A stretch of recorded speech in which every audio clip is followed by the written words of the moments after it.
Hey, Eric, what if I told you that a gay international aid worker with a multi-race family is going to run in a district covering Appalachia that his Republican opponent has won with over 60% of the vote in every election? I'd say it sounds like a fascinating hook into this episode of our podcast. I'm your host, Eric Heffinger. And I'm Soham Manik. And today we're talking with Rick Neal, who's the Democratic candidate for the congressional seat in the Ohio 15th. Now, Rick is another one of these individuals that has never ran for office, even though he has been involved politically in LGBT marriage rights and adoption issues. But after 2016, like so many of us, he was frustrated and wanted to do something, and now he's running for Congress. He spent much of his professional life in service. It's another common theme we found on this podcast.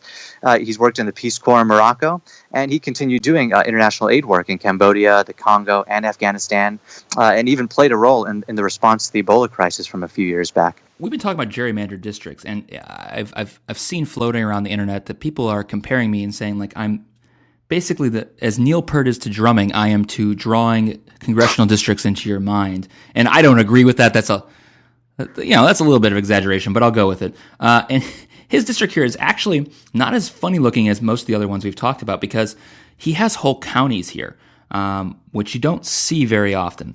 The trick here is that it goes from the southern and western part of Columbus and picks up some of the more wealthier Democratic voting suburbs right outside the city, and then connects them with Appalachia.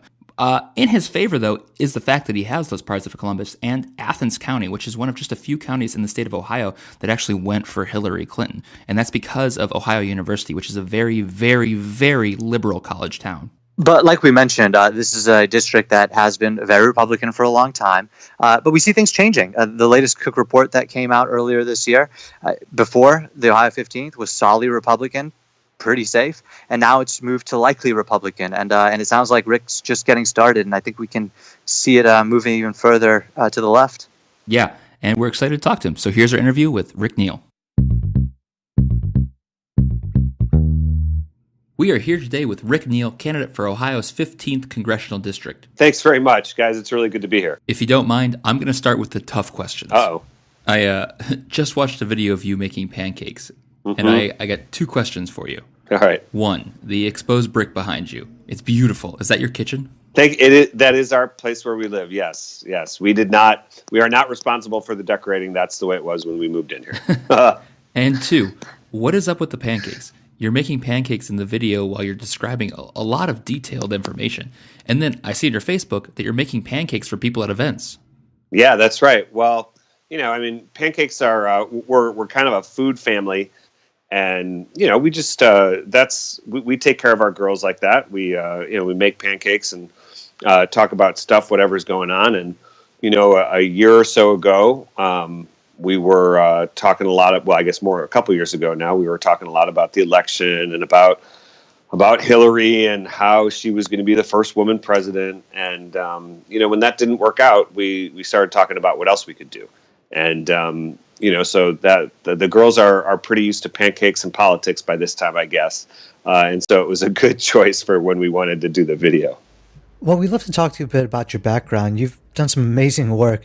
Could you tell us a bit about what you're doing before you decided to run? So my background is a lot of service and advocacy work. I went to the Peace Corp right after college and was a volunteer for 5 years in education and the public health fields. And after I studied public health here in the States, I sort of looked around and said, well, what group of people would need my help the most? Like, where's the greatest need? And it seemed that refugees and displaced people, probably fit that bill pretty well. So I went back overseas for 7 years and ran relief programs for refugees, mostly around public health, lived in Asia and Africa. And, I felt like I was able to do some pretty good work and was able to help people. When I moved back to the U.S. in 2004, I sort of deepened that with some studies in international relations, and then actually got to work as an advocate in D.C. And other places on humanitarian issues. And so that, as refugees and displacement and migration are very, very political issues. And so, there were policymakers who needed to hear about the reality on the ground, and I was really happy that I was able to do that. But while I was doing that work, I met my husband in Washington, and he is from Columbus, and so we decided to move here because we wanted to raise a couple kids, and so we found this great place in the German Village neighborhood of Columbus, and I decided that, or we decided that, what would be best is if I stayed home with the girls. And so I was actually a pancake making stay-at-home dad for about 6 or 7 years. But our girls are older now, 6 and 8, and, really enjoying school. And I think as before the 2016 elections, we thought we were going to have a little bit of time off. But, after we got those election results, it became pretty clear that we were going to have to step up again and do everything that we could to try to get the country back on the right track. So, the girls were in school, and Tom, my husband, was looking for new projects. So he's sort of taking over stuff at the house, and I'm out on the campaign trail. You mentioned a bit about your aid work, and one of the things I learned about you as I was reading up on you is that you were on the ground in West Africa during the Ebola crisis. And I can't imagine what that was like. Yeah. Well, it was a great opportunity to run towards the problem instead of just, doing nothing. If I can put it that way. And that has sort of turned out to be a theme, I think, for my life. Like I said, when I got out of Peace Corps, I looked around and said, well, where do I need to go? And I need to go to work with refugees. So I went and did that. And when Ebola broke out in West Africa, I was pretty concerned. International public health and infectious diseases is my background. I knew that people were really worried about it here in the States. And I thought that some of the emotion was getting in the way of good policy decisions. So, yeah. That's a really good point you make, and I think it relates to a lot of other issues we have. You're right. There was a lot of fear here, and a lot of it irrational, if we're being honest with ourselves. I remember I was living in New York at the time, and people were afraid to ride the subway. People were afraid to go on the street. They were afraid they were going to get it. It's just one of those things, and it relates to other things. When we're trying to have conversations about healthcare or immigration, sometimes we're talking to people who have a lot of fear, and it's not really placed somewhere that's rational. And it sounds like you may have some experience in dealing with that kind of situation. So how do you have those conversations? Well, I mean, you have to acknowledge where people are coming from, right? I mean, people are worried, or they're freaked out, or now increasingly we have to understand the way that people have been sort of whipped up by the media, by flat out disinformation and propaganda, by manipulation on social media, and you just have to recognize where people are at. And so, in the case of Ebola, I just said, well, I got to go out there and try to help. So I did. I contacted some old friends, and sure enough, they needed some help. It only took a week or so for me to get out into the field, and then I was there for only a month. But at least by that time, they were able to bring some more staff on board, and the numbers are starting to go down.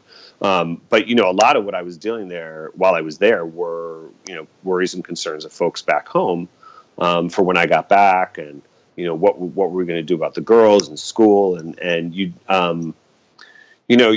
I think you have to let people say their piece, and you have to be ready to listen, and you just have to stand up for what the truth is, and or stand up for what the evidence points to, and in the case of Ebola, I just had to keep repeating over and over again, I'm not at risk.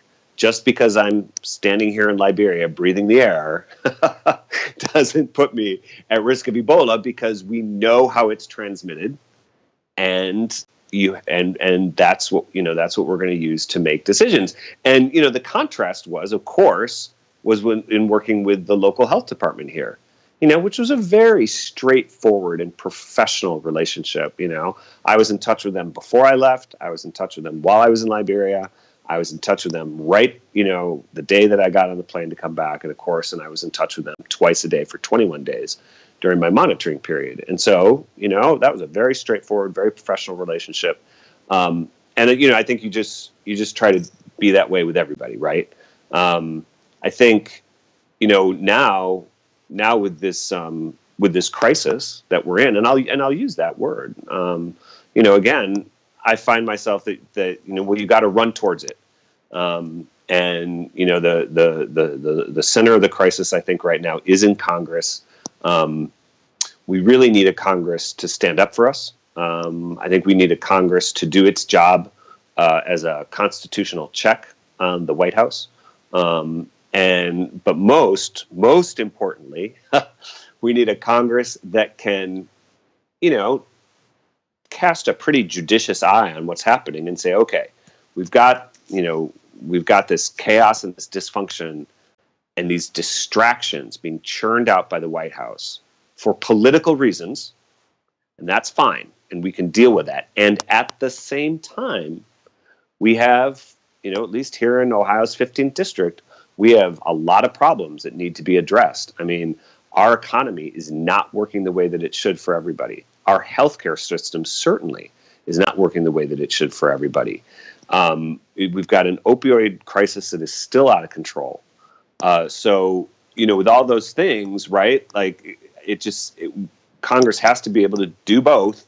They have to focus on those kitchen table issues that people need help with at home, and they've got to be able to push back against the distractions and the chaos that's coming out of the White House. Very much so. These are problems that are not just in your congressional district. These are across Ohio. Yeah. And one of the things we're trying to figure out here with this podcast is, what is the best way to approach people? Your district, the one that you're running in, is the 15th district in Ohio, and it goes from very urban areas around Columbus, Ohio, all the way to the very rural Appalachian areas. Yeah. There's a lot of different folks in your area. How do you approach them all? What is working for you when you go out there to start talking to voters? Yeah, I mean, that's a great question. And, I would love to hear what you guys say about maybe some of the places you visited or the other people you've talked to. I think in this case, first of all, people just want you to show up, right?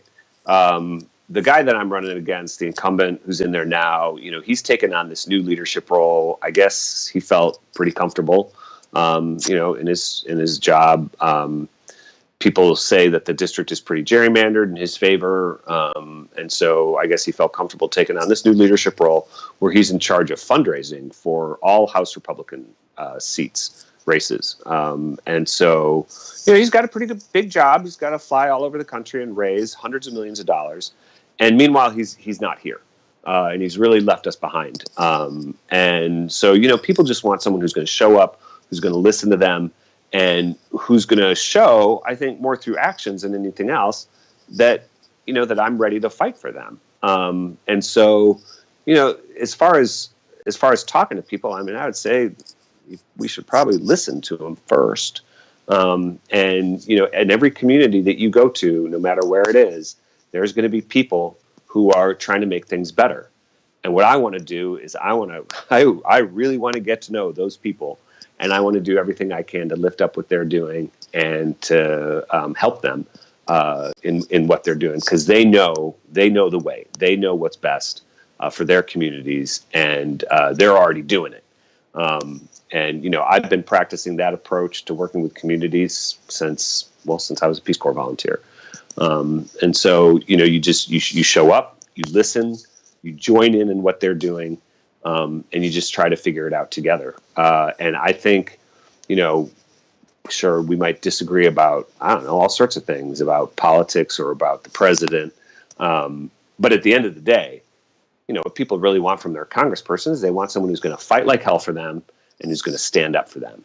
And that's me. You just said that showing up matters, and I think that is really what it is. I've seen it all over. Yeah. I go to meetings all over, from downtowns to cities to more rural areas. And they are all full of people and there's just so much energy right now. It's kind of crazy. A lot of people, they don't even know what to do with it. Yeah. Oh my gosh. Well, I think a lot of people are already putting it to use. I mean, how many indivisible folks have you guys run into? Innumerable. Yeah. Right. Yeah. And the exciting part about that now is you can see the groups kind of coalescing, like coming together.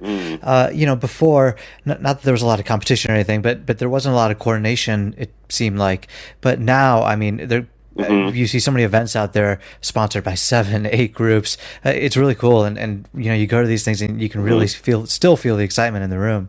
Yeah. And how much, and so, like, have you guys been able to travel down here to South Central Ohio yet? Not for any Democratic meetings, but we know the area well. Okay. Well, yeah, I mean, you guys got to come out because there's some really cool people that I think you'd really like to talk to.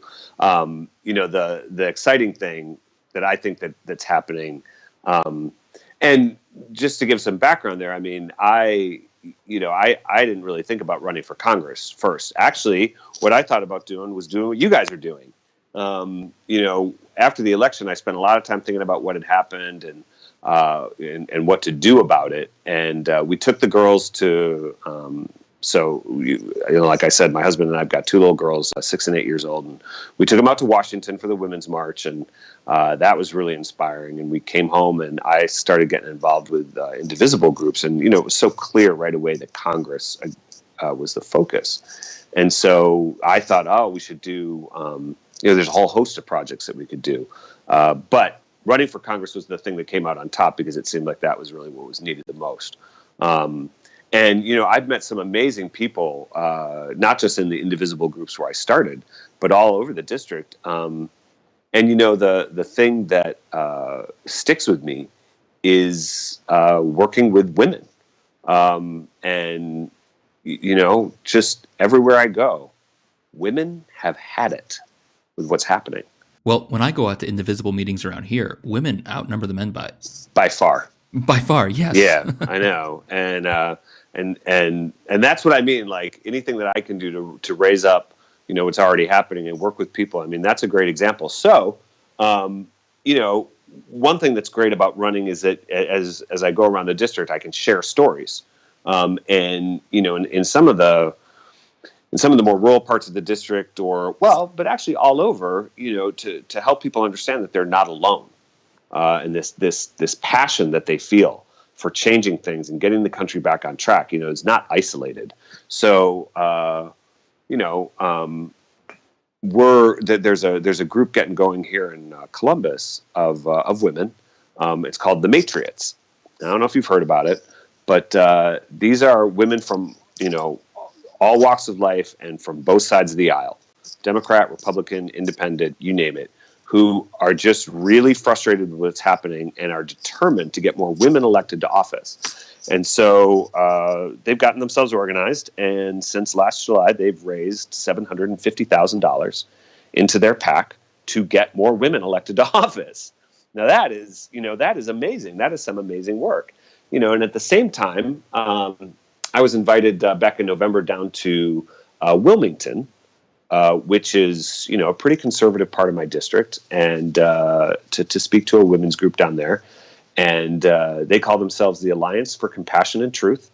They just got written up a couple weeks ago in the Wilmington newspaper. And, these are professional women and professors at Wilmington College and retirees and housewives. And they invite political folk to come in every couple of weeks and talk to them about politics and about campaigns and about how they can be more effective. Last November they had one Democrat on city council there in Wilmington, and this group helped get her reelected, and they got 2 more Democrats on Wilmington City Council. And Wilmington's a pretty small town, isn't it? It's a small town. It's a conservative town, and so you say there is something going on. And these folks are really determined. And what I've noticed recently, and you guys tell me if you have too, what I think I've noticed too in the last few weeks is that I feel like a lot of the activists are paying less and less attention to the chaos and distractions that are coming out of the White House because they're determined now. It's not so much about whatever the outrage of the day is they've got their eyes on the ball of November, and they know that the first step in getting the country back on track is to get a Democratic majority in the House that can really start to stand up and push back. And so they're not, I am really encouraged because I feel like people aren't letting themselves get thrown off by whatever the distraction of the day is. Are you guys seeing the same thing? Oh, I completely agree. I mean, I don't know if it's a consequence of outrage fatigue or something, and I mean that in a good way, actually. Yeah. But, there are only so many times you can dominate the news cycle before people get sick of you, hopefully. But I think you're completely right that people are kind of gearing up now and looking towards the spring and the summer and getting out there and not really paying attention to them. Yeah, and let me ask you something else too. I mean, something that people are. You hear a lot of people talk about how they're sick of partisanship, like hyper partisanship and bickering, right, in politics. And of course, I couldn't agree more. And then I sort of start to think about it, and I think about what the actual divides are, or what the important divides are, if you will, in our politics. And frankly, for me, and for the people I'm talking to, I mean, this is where this is coming from. People I'm talking to are, dyed-in-the-wool Democrats. And then, I mean, I've had some pretty interesting conversations with people who, confide in me, and they say, long-term Republican family. But I think what we're talking about is some of the more traditional, right, Republicans, more traditional conservatives, who are just appalled at what's going on, and are really starting to question their political identity. And I think what's happening is that, given the crisis in front of us, the political crisis, where we have a president who really seems to be trying to change things in terms of attacking democratic traditions and institutions, attacking the press, attacking the judiciary, attacking the FBI, for crying out loud. Really challenging some foreign policy orthodoxy, and lying, and and looking like he's pretty corrupt in terms of the way he himself and his family is benefiting financially from his office. Given all those things, it doesn't, the distinction between Republican and Democrat and conservative and liberal doesn't really seem useful anymore. It really does seem to be, a division between the president and his supporters. And I'm talking about like enablers among elected officials, official level supporters in the government, and the rest of us. We've talked to people on both sides, liberal and conservative, who've mentioned that they feel that idea of party identification may be going away a bit, at least for now. I mean, at least for now, right? Like at least to face this crisis, what we need small d, small r, Democratic Republicans to stand up for our democracy, to stand up for the freedoms that it guarantees, to stand up for our Constitution, to stand up for our country and say, no, we are not going there. We're going to get the country back on track, and the hardest part is we are going to enact the hard necessary reforms so that this does not happen again. Right. And maybe it's like that old adage, don't let a good crisis go to waste. I mean, maybe this crisis we find ourselves in, the one small silver lining is maybe we're able to build a bigger of sane Americans. It's something that maybe wasn't possible a few years ago. I mean, look, at the end of the day, all these discussions and arguments about politics is great, but I think for so many people, they need help for when they're sitting down at their kitchen table and they start to pay their bills, and there just isn't enough in the bank account, and the stack of bills is too high. And what the heck are we going to do about that? And so for all the necessity for this really urgent need that we have to address our political crisis, we have to deliver for people on helping them get those bills paid. We just do. Are jobs one of the biggest issues that you're hearing about right now from voters? Actually, wages are a huge concern for people. Wages just are not keeping up. And even though we got this economy that looks like it's roaring along, wages just aren't keeping up. What people talk about, though, is what they talk about: opioids. And that is for me as a public health guy, it drives me crazy that it's gotten this bad, and it's a big, hard complicated problem. And I swear, if we do not start getting beyond just talking about it and really moving to action, I mean, we're gonna see a lot more people die, and we're gonna see a lot more communities really devastated by this. And I don't know that people really get it yet, because really, with the going after the drug companies and going after the way that prescription opioids are handled is great and needed, and we're doing it. Helping save lives, though, which is the point. Ohio's overdose death rate is one of the highest in the country, and in order to save lives, we've got to make some difficult policy decisions. We got to make sure that there's enough money available to communities to do hard things like residential treatment with medication-assisted treatment. And I'm talking about Suboxone or methadone, and there's a lot of controversy around this, and I get it. But the point is if we have a very clear goal in mind, which is to save lives, because the lives of all those people are worth it, and their families and friends, they're worth it. To do that, we have to work with what works best, and what the evidence is showing is that long-term residential treatment with medication-assisted treatment is going to get us there. And either we have the political will to save those lives or we don't. And we really have got to get moving on this because what's happening is just tragic. Yeah, I mean, it really is. And it's encouraging to see people like yourself stepping up and running towards the problem so that we can hopefully start addressing this. So thank you very much for talking with us today and telling us about what is happening in your part of America. But this is great, you guys. I mean, I'm really, thank you very much for doing this and highlighting these issues. I really hope that you have a chance to maybe come out sometime and meet folks if you're traveling around the state. But yeah, thank you very much for doing this. We'll have to come down and get some of those famous Rick Neal pancakes. Absolutely. Yeah, no, absolutely. That'll be first. One of the things I found most interesting about that interview was right at the end when he talked about the opioid epidemic. I feel like that's a topic that he could be a lot of help in. We live in Ohio here, and it's one of the worst states in the country that has been affected by this. And I feel like it gets a lot of lip service by politicians, but maybe not a lot of legwork. Agreed. I mean, a lot of times it's treated like a political football instead of a serious issue as it should be. But we see it come up in so many of the conversations we have, and people who are out on the ground campaigning or just working as activists, they see it. And I think it's hard in a state like this to not be affected by it, no matter what degree of separation you are. I mean, I think everyone knows somebody that has been affected by this crisis. Yeah.